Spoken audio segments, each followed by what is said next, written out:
बार की बात है।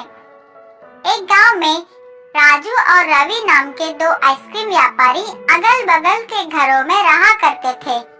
राजू बहुत सरल और अच्छा इंसान है। वह गरीब था, इस कारण एक छोटा आइसक्रीम ट्रॉली चलाकर अपना जीवन बिताता था। रवि घमंड और ईर्ष्या स्वभाव का था।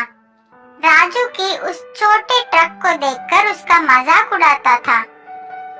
हर दिन सुबह राजू और रवि आइसक्रीम बेचने अलग अलग रास्ते में जाते थे। स्कूल का समय होते ही दोनों वहां पहुंचते थे। स्कूल के सारे बच्चे राजू के पास ही आकर आइसक्रीम खरीदते थे।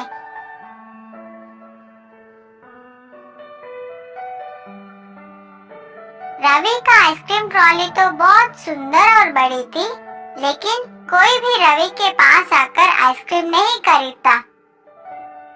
उतने में एक गरीब लड़का रवि के पास आकर कुछ खाने के लिए मांगता है। रवि उससे चिढ़कर वहां से चले जाने को कहता है। बच्चा बहुत दुखी हो गया। एक बेंच पर बैठकर भूख से रोने लगा। राजू को उस बच्चे की ऐसी हालत देखकर अपनी बचपन याद आई। राजू की बचपन भी ऐसे ही भी थी, वो भी एक अनाथ था। राजू बच्चे के पास गया, उसे आइसक्रीम देकर खाने को कहा। पूछा, छोटू तुम्हारा नाम क्या है? तेरे कोई नहीं है क्या? बच्चा उदास होकर कहा, मैं अनाथ हूँ, आप मेरा नाम छोटू ही समझ लीजिए। राजू बोला, बेटा मैं तुम्हारा देखभाल करूँगा, तुम्हारी हर जरूरत को मैं पूरा करूँगा, स्कूल भी भेजूंगा, क्या तुम मेरे साथ चलोगे? छोटू बहुत खुश होकर राजू के साथ चला। इसी बीच में राजू अपने ट्रॉली का बात ही भूल गया। गर्मी की वजह से सारा आइसक्रीम पिघल गई। अब राजू भी कुछ नहीं कर सकता। उदास होकर छोटू को भी अपने साथ लेकर घर चला गया। आज तो छोटू आराम से सो गया, लेकिन राजू सोचता हुआ पूरी रात संकट में बिताई। अगले दिन सुबह रोज की तरह राजू आइसक्रीम बेचने अपने ट्रॉली को लेकर तैयार हो गया। छोटू से कहा, घर वापस आते समय मैं तुम्हारे लिए जरूरत चीजें लेकर आऊंगा। ऐसे कहकर राजू सोचता हुआ वहां से निकल पड़ा। राजू को रास्ते में एक मुनि नजर आए। राजू मुनि के पास जाकर प्रणाम किया। मुनि ने राजू से पूछा, क्या समस्या है? राजू बोला, मैं अपने इस छोटे गाड़ी से अब तक जीवन चला रहा हूँ, लेकिन अब तो मुझे एक बालक का भी ख्याल रखनी है। मुझे कुछ समझ में नहीं आ रहा है कि मैं उसके सारे जरूरतों को कैसे पूरी करूँ। आप ही इस समस्या का परिष्कार कीजिए। मुनि ने कहा, मैं सब समझ गया। मैं तुझे एक बड़ा जादुई आइसक्रीम ट्रॉली दे रहा हूँ। अब यही तुम्हारी समस्याओं को संभालेगी। राजू खुशी से मुनि को धन्यवाद करके उस ट्रॉली को लेकर चला गया।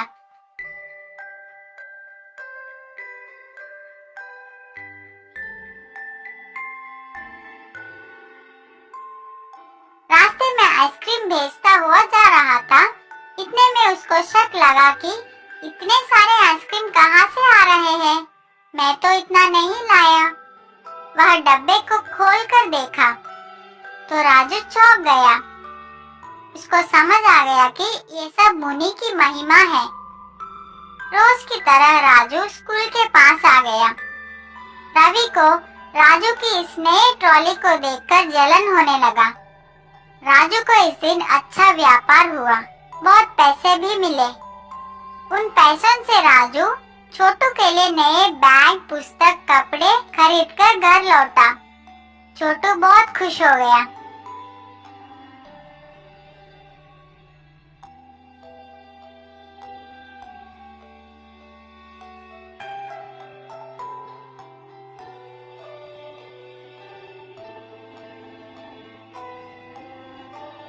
अगले दिन राजू छोटू को अपने साथ लेकर स्कूल पहुंचा। उसी स्कूल में छोटू को ज्वाइन कर दी। राजू का व्यापार अब अच्छी तरह चल रही थी। कुछ दिनों के बाद राजू का जीवन कुछ ज्यादा ही बदल गया। बहुत धनवान हो गया। छोटू भी बहुत खुश है। रवि राजू की इस खुशी को सह नहीं पाया। उसको लगा, क्या ये आदमी आइसक्रीम बेच के इतना ज्यादा कैसे कमा रहा है? जरूर इस ट्रॉली में कुछ तो गड़बड़ है। मैं आज रात ही इस बात को पता लगाऊंगा। रात का समय सब लोग सोने के बाद रवि चुपके से राजू की आइसक्रीम ट्रॉली के पास आकर ट्रॉली के अंदर देखा। उसको तो खाली आइसक्रीम चढ़ी दिखाई पड़ी, लेकिन शक के कारण रवि एक हथौड़े से मार मार कर उस ट्रॉली का सर्वनाश कर दिया। रवि को लगा कि कोई जाग गया है। वह तुरंत वहां से भाग गया। अगले दिन सुबह उठकर घर से बाहर आकर देखा तो वह चौंक गया। उसकी ट्रॉली तो टूट गई थी। रवि राजू की ट्रॉली को देखा। वह तो ठीक है। रवि अपना सर पकड़कर रोने लगा। सीख, कभी भी दूसरों की खुशी और विकास को देखकर ईर्ष्या नहीं करनी चाहिए। हमारी सोच हमेशा अच्छी होनी चाहिए। अगर हम किसी को अच्छा करेंगे तो वह भी हमारी भलाई ही करेगा।